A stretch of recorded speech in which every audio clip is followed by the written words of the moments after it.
2027 ગુજરાત વિધાનસભા ચૂંટણીને લઈ અને રાજકીય પાર્ટીઓ સક્રિય બની ગઈ છે।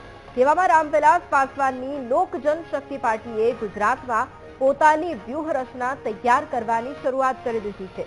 આજે સર્કિટ હાઉસ ખાતે મહત્વની બેઠક યોજાઈ, જેમાં પાર્ટીના ગુજરાત પ્રદેશ અધ્યક્ષ આશીષ કુમાર પટેલ સહિત કાર્યકર્તાઓ હાજર રહ્યા।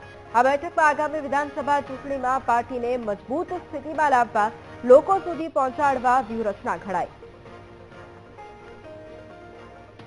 આવનાર 2027ની ચૂંટણીને લઈ અને આપણે કેવી રીતે આપણું સંગઠન વધારીએ, સાથે કેટલી જગ્યા ઉપર આપણે ઉમેદવાર ઉતારી શકીએ, એના માટેની વિસ્તૃત બેઠકની આજે આયોજન કરવામાં આવી છે।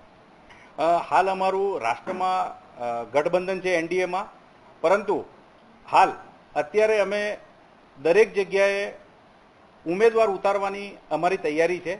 સાથે સાથે અત્યારે અમારે સંગઠનને મજબૂત કેવી રીતે કરવું એને લઈ અને દરેક જિલ્લામાં પ્રવાસ ચાલી રહ્યો છે અને આવનાર સમયની અંદર જે પણ જગ્યાએ જ્યાં આગળ કેન્ડિડેટ સારા હશે તો પહેલાં એનડીએ ગઠબંધન છે, માટે ગઠબંધનમાં સીટની માંગણી કરીશું।